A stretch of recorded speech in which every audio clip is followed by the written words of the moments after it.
This is Professor Michael Chapman. I'm one of the most experienced IVF doctors in Australia. I believe that an important part that I can contribute is to educate patients in relation to fertility, infertility, and all that involves. These series of podcasts help to educate you. I hope they are helpful to you. If you wish to know more, however, I'm more than happy to have you contact me via email, which is profmchapman@gmail.com, or make an appointment to see me on 9138 4222.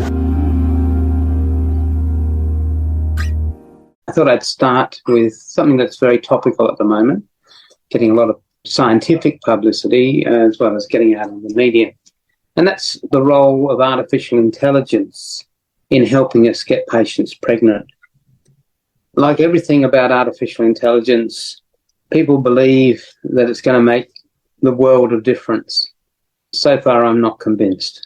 Call me old, call me a dinosaur, but it's interesting. There's no question that using machine learning and big computers, we can do things that we were never able to do before in terms of prediction of things that are going to happen.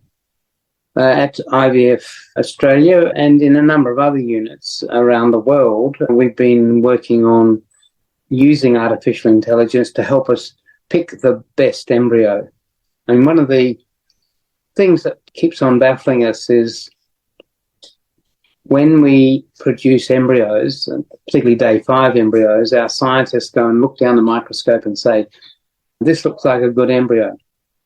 And when we look down the microscope and, yes, it's a good embryo, grade A. And then we look down the microscope at the second embryo and it's grade AA.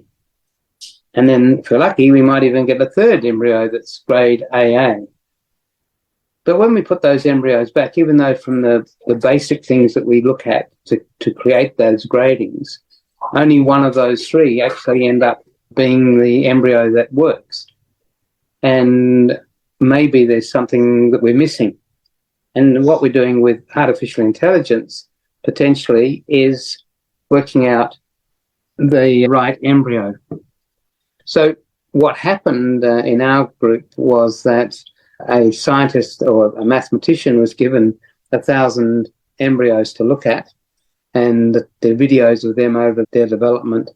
And at the end of putting all that data in, we then said which ones produced a pregnancy, and the computer told us with about 70%, 80% accuracy which one was the most likely to be the one that produced an embryo. It has some help. So now we actually do use the artificial intelligence score to pick the embryo to put back first. But the truth is, it actually doesn't change the long-term outcome. We spend all our time trying to pick the best embryo, but ultimately we're going to put all the embryos back. And while we're still going to put all the embryos back, whatever embryo there was that was the best one will at some point be put back. The same argument holds for genetic testing of embryos. So artificial intelligence may help us, but it's not necessarily going to be the be-all and end-all, in my view. The other interesting part of it is we actually don't know what the artificial intelligence has actually picked up in terms of the growth of an embryo. We don't understand what that is that actually makes the computer say this is the best embryo. Is it something inside the embryo? Is it the way the cells move around? Is it the way in which the cells divide? We actually don't know that. Maybe that'll come with time. Other areas where we're using artificial intelligence, picking sperm, that's another area that looks like, and that's probably more optimistic in terms of outcomes when men have poor sperm parameters. But we're still waiting on all of that. Artificial intelligence, yeah, maybe a step forward, but we're waiting to see. And don't forget that you can access all the previous episodes by going to our website www.theivfjourney.com and select IVF Journey podcast from the navigation menu.